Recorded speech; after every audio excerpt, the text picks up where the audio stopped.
શમશેર ધારી હાથમાં. શમશેર ધારી હાથમાં એને વાપરી જાણી નથી. મોઢે ધરો છો મૂછ, પણ આ મૂછમાં પાણી નથી. અરે કોછનું પાણી તો તેજ ગવાયું છે.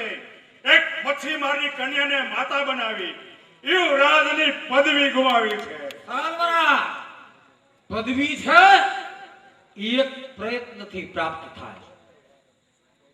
તમે પ્રયત્ન કરો એટલે પદવી મળે, પણ પિતૃ ભક્તિનો અલભ્ય લાભ એ તો કોક ભાગ્યશાળી પુત્રને જ મળે છે. કારણ કે પદવી એ મૂર્તિ પાપની પદવી છે. મૂર્તિ પાપની સિવાય સ્વર્ગી લામ છે. દિલ દુભાવે છે તાતનું એ પુત્ર નહીં પણ પાછા. ભીષ્મ, એ તારી મહતા નથી. તું ક્ષત્રિય સંતાન, છતાંય શૂદ્ર કન્યા એના પુત્રનો દાસ થયો. તેથી તને ધિકાર છે, ધિકાર. સાલવરા આ કુરુવંશની પવિત્રતા એ તારા જેવાના શબ્દોથી નહીં લોપાય. અને વિશ્વની મોટાઈ પોતાના નાના ભાઈના દાસ બનવામાં જરા પણ નહીં લોપાય. કારણ કે મર્દની મોટાઈ એના શબ્દમાં દેખાય. નમ્રતાને જે ધરે, નમ્રતા ધરે એ જ સાચી મોટાઈ.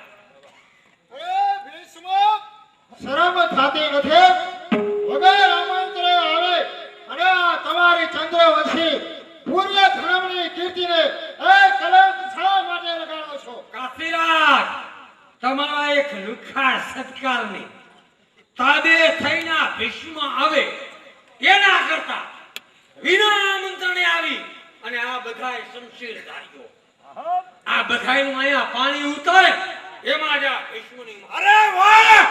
વીર થેવા છતાં વીરતા ભરી છે વાતમાં. આમ ધરો છો સંગ્રામની. હથિયાર ક્યાં છે હાથમાં? હથિયાર હાથમાં લઈને આવે એ તો ચૂડીઓ પહેરનાર એક ના મર્દ જેવાના કામ. આ બધાયના હાથમાં જે હથિયારો એ ભીષ્મ એ પોતાના હાથમાં સમજે છે.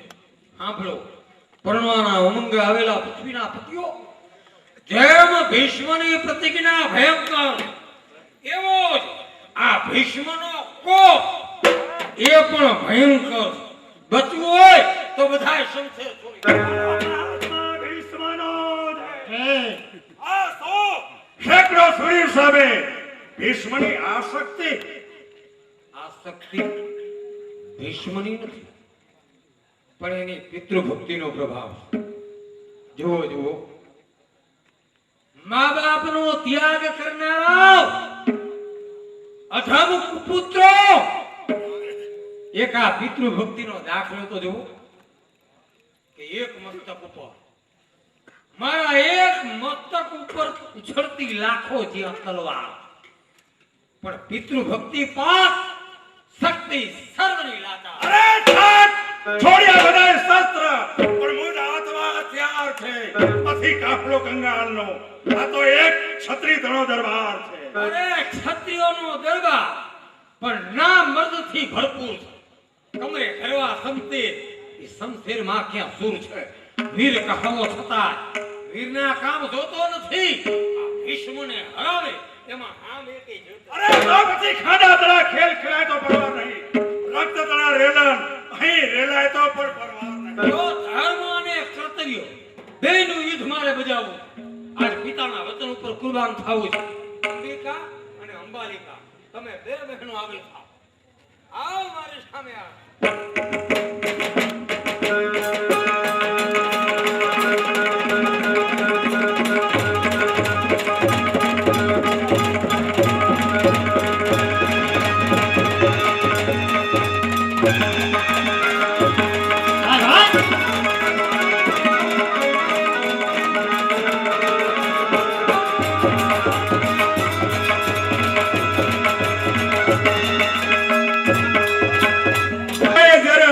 માલિકાનું હરણ કર્યું.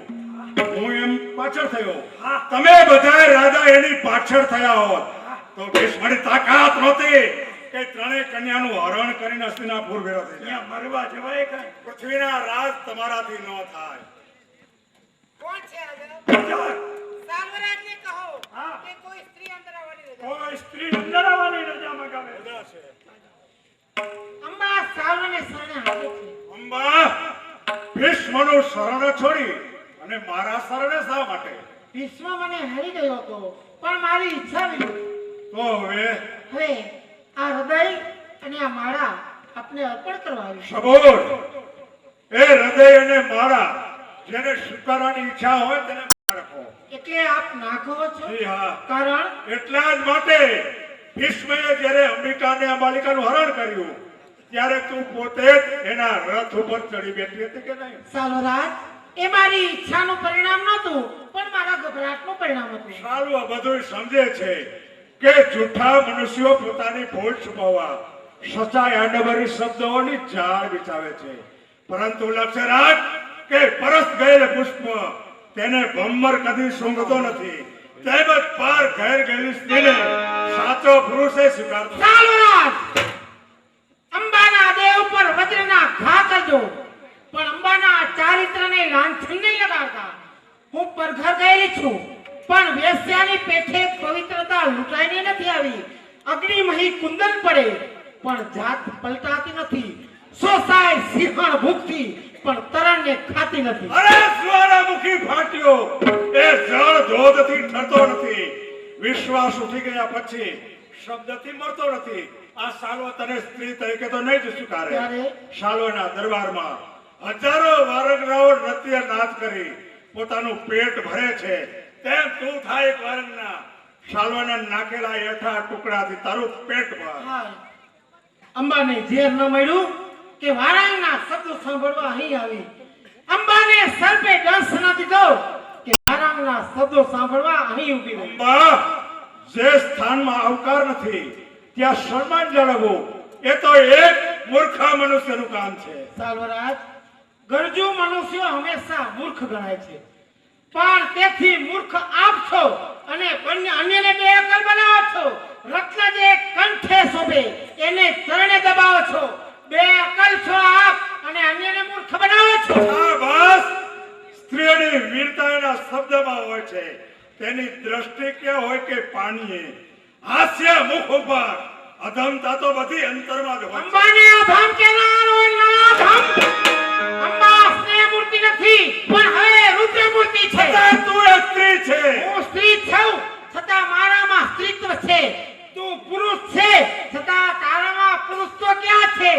જા જા મૂર્ખા, મોઢા ઉપર બુરખો નાખ કે તને જોતા શરમાવ. અરે અંબા તેના સર્વાય છે. હા અંબા શરમાય છે પણ કોઈ મર્દથી, તારા જેવા ના મર્દથી નહીં. દરબારીઓ, આ નારીને દબાણો દીધો છે. ત્યાં આવો. આ તમારા છોકરીઓ જેવા સૈનિકો, આ તમારા છોકરીઓ જેવા સૈનિકો એને મને દૂર કરવાનું કહો છો તો એક સ્ત્રીને દૂર કરવાની હિંમત આપવા નથી. અરે છે સમજીશ નહીં પણ દરબારીઓ, પાણીનો આઘાત છે, નથી આ ચૂડીનો ગળગાટ. તો એક ખડકતરો ખકડાટ. તો અંબા તારી પાસે સ્ત્રીને બદલે સંગ્રામની માંગણી કરે છે. કુમકુમથી નહીં પણ તારા રુધિરથી સૌભાગ્ય ચાંદલો માંગે છે. અંબા સારો ઓરતના યુદ્ધમાં સોંપશે નહીં. તારા રુધિરના બદલે મારા રુધિરનો ચાંદલો કરી તારું સૌભાગ્ય બોલ. બનાવે છે. મગરો છતાં ભીરુ પુરુષ એક સ્ત્રીના ભયથી ડરી અને સંગ્રામની વાત હવામાં ઉડાડી દે છે. જો કાપતા અંગ ક્ષત્રિયનો ક્યાં અંશ છે? અને મર્દમાં શબ્દ છે મર્દાઈમાં પણ મર્દાઈનો ક્યાં અંશ છે? અરે ચુસોડીનો સાગર તે બધો પી જાય છે. અને તેથી જ ખારી બની અને ખારું નીર કરતી જાય. આમ નારી જાત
સકલ જગતાતા આ 50 કરોડ પૃથ્વી એની રચના જો બ્રહ્માજી કરી રહ્યા હોય તો કેવળ તપનો પ્રભાવ અને વિષ્ણુ ભગવાન આ સૃષ્ટિનું પાલન પોષણ કરી રહ્યા હોય તો એ ખરેખર તપનો પ્રભાવ તપમાલ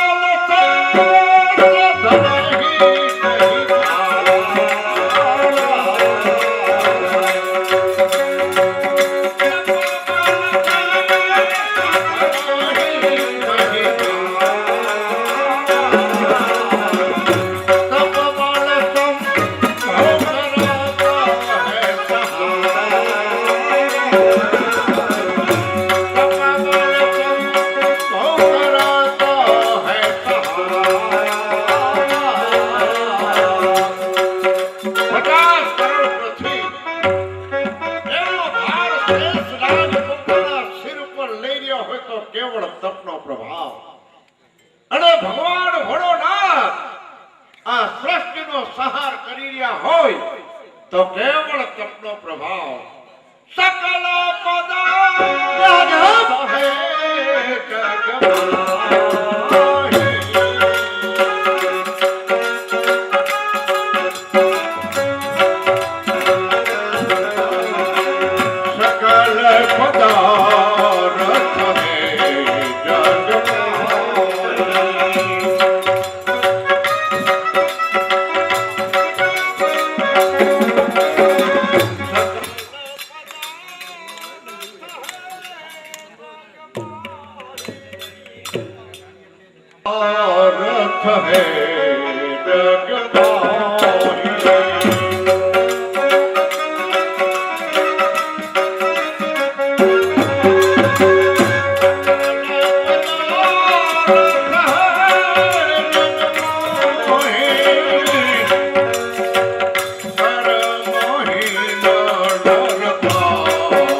જેના ભાગ્યમાં હોય એટલું જ મળે છે હું કોણ કે જમદગ્નિ પરશુરામ જેણે 21 વખતના પૃથ્વી નક્ષત્રી કરી અનેક લોહીના કુંડો ભર્યા બસ હવે તો તપ અને તપ